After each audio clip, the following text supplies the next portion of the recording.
सुंदर बात कहते हैं, एक-एक शब्द जो प्रधानमंत्री जी का है, वो अमूल्य है, बहुत महत्वपूर्ण है। जैसा कि उन्होंने कहा है कि यह ऐतिहासिक जीवन है और ऐतिहासिक क्षण है, जब कि भगवान श्री राम लला का प्राण प्रतिष्ठा 22 जनवरी की होगी।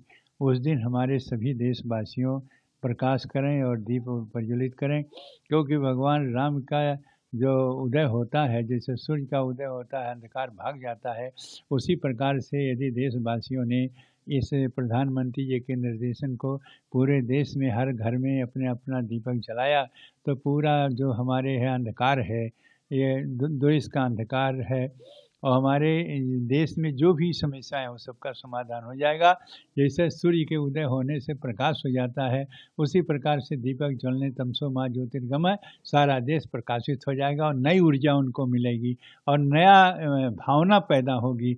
इसलिए प्रधानमंत्री जी का यह कहना बहुत ही उत्तम है, बहुत श्रेष्ठ है और यह सभी के लिए मान्य है। दूसरा सवाल है, पीएम मोदी ने लोगों से 14 जनवरी मकर संक्रांति देश भर में तीर्थ स्थलों पर स्वच्छता अभियान शुरू करने को कहा है। बहुत अच्छी बात है कि तीर्थ स्थान नहीं बल्कि पूरा देश स्वच्छ होना चाहिए।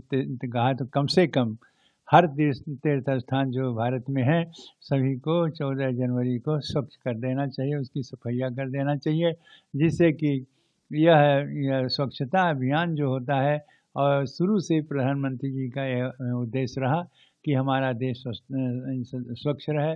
तो वह जो उन्होंने कहा है 14 जनवरी को, 14 जनवरी के बाद मकर संक्रांति लग जाएगी और इसी बात में कि यह 14 जनवरी को जो स्वच्छता अभियान चलाएँगे, वह ही देश के लिए ही यद्यपि उन्होंने कहा कि केवल तीर्थ क्षेत्रों में, लेकिन वो सबके लिए हितकारी होगा।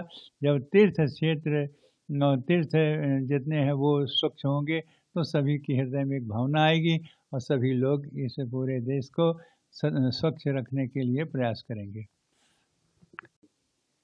महाराज जी, बाबरी मस्जिद के पूर्व पक्षकार इकबाल अंसारी ने आज प्रधानमंत्री जी का फूलों की पंखुड़ी में बरसाकर मोदी जी का स्वागत किया। बहुत अच्छी बात है।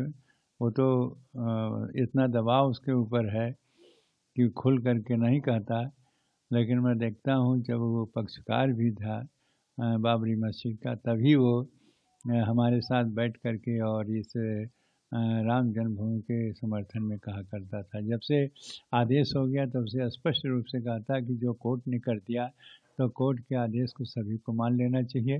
तो वो बाबरी मस्जिद के पक्षकार होते हुए उसकी जो भावनाएं हैं वो बहुत अच्छी हैं और वह राम जन्मभूमि के प्रति समर्पित है और हमारे देश के जो प्रधानमंत्री जी हैं उनके प्रति समर्पित है।